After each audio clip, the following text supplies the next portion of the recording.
Continuando, levando em consideração que você entendeu o outro vídeo, né? A gente continua esse. Então, eu preciso colocar gesso ali para controlar essa hidratação do cimento. O mais interessante é agora a gente conseguir fazer correlações de sulfato aluminato. Imagina que eu tenho muito sulfato e muito aluminato. Tudo isso é alto sulfato e alto aluminato. O que acontece? Esse sulfato, quando ele fica solúvel lá naquele concreto fresco, né, porque tem água lá dentro, ele consegue retardar a hidratação, ou melhor, a solubilidade também do C3A, do aluminato tricálcico que a gente tinha falado. Quando isso acontece, como os dois estão em quantidades altas, eu tenho uma pega conhecida como pega normal. Essa pega normal, eu estou falando aí para você de 1 hora, né?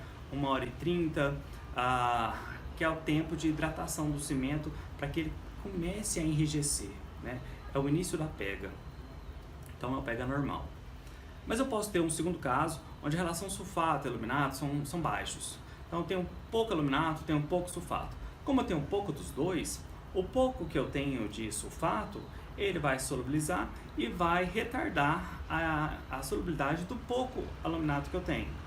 Também tem uma pega normal. Mas como as quantidades são poucas, eu tenho uma pega normal um pouco mais demorada que aquela pega normal que eu tinha quando eu tinha altas relações de aluminato e altas quantidades de sulfato.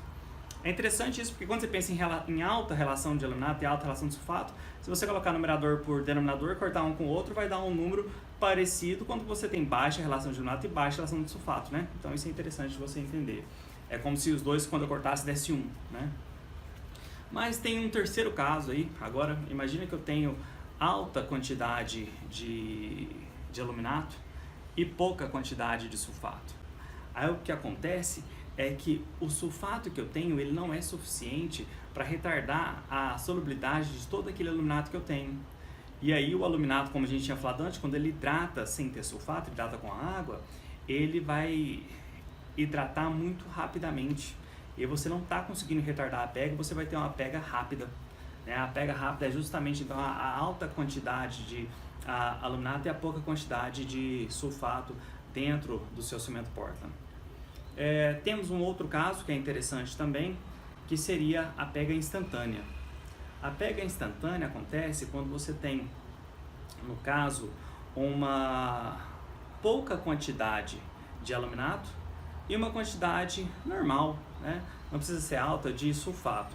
O que acontece é que quando você não tem aluminato, e essa falta de aluminato pode ser, por exemplo, um saco de cimento velho, onde aquele aluminato que tinha no cimento já está hidratado, né?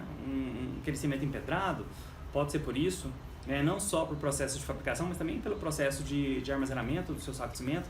E aí você tem uma baixa quantidade de aluminato e uma alta ou normal quantidade de sulfato. O que acontece é que são formados cristais de gipsita no local dos cristais de etringita que deveriam ser formados na hidratação do cimento Portland quando eu tenho quantidades normais de aluminato. Chato, né? Aluminato, sulfato, você já ficou perdido, né? Entendo. Mas não tem o que fazer, filho. É isso que acontece, né? As reações são essas. Você pode fazer outro curso, né? Se quiser também. Acho que é arquitetura, né? Que faz lá Oscar Niemeyer o dia inteiro, Oscar Niemeyer. Acho que são 5 semestres de Oscar Niemeyer, né? Bom, mas voltando para engenharia, quem quer continuar tem que aprender.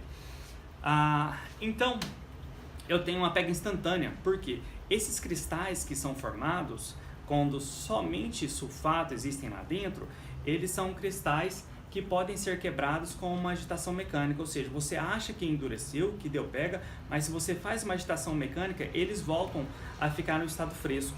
E a gente vai ver isso num próximo vídeo.